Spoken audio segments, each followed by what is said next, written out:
আল্লাহর কাছে তওবা করেন। ও আল্লাহ, গুনার কারণে দিল শক্ত, চোখে বানি নাই, কান্নাওয়ালা চক্ষু দান করেন আর তওবাওয়ালা জীবন দান করেন। খাঁটি অন্তরে যদি তওবা করা যায়, আল্লাহ জীবনের গুনাহ মাফ করে দিবেন।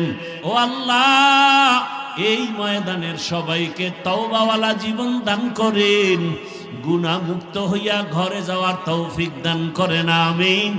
আলহামদুলিল্লাহি রাব্বিল আলামিন, ওয়াসসালাতু ওয়াসসালামু আলা সাইয়্যিদিল আমবিয়া ওয়াল মুরসালিন ওয়া আলা আলিহি ওয়া আসহাবিহি আজমাইন।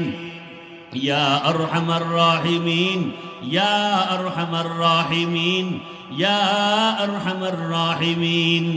রব্বিরহামহুমা কামা রব্বায়ানি সগীরা। আল্লাহুম্মা ইন্নাকা আফুউন কারীম তুহিব্বুল আফওয়া ফা'ফু আন্না। আল্লাহুম্মা ইন্না নাসআলুকা রিযাকা ওয়াল জান্নাহ ওয়া নাউযু বিকা মিন সাখাতিকা ওয়ান নার।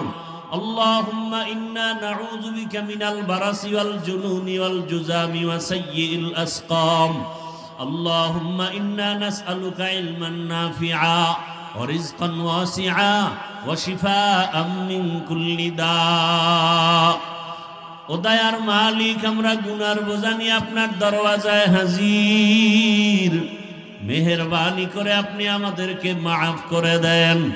ওলামায়ে কেরাম, মুরব্বী, হাজী সাহেব, যুবক, ছাত্র, মা বোনেরা সবাইকে কবুল করে নেন। আয় আল্লাহ, মাদ্রাসা কবুল করেন। দান সদকাকারী, আয়োজনকারী, সহযোগিতাকারী মুহিব্বিন মুতাআল্লিকিনদের কবুল করেন। এলাকাবাসীকে কবুল করে নেন। ঘরে ঘরে শান্তি দান করেন। আমার কলিজার প্রত্যেকটা যুবকের নামাজি, কোরআন পড়নেওয়ালা, দিনদার বানায় দেন। মোবাইলের গুনাহ থেকে আমাদের হেফাজত করেন।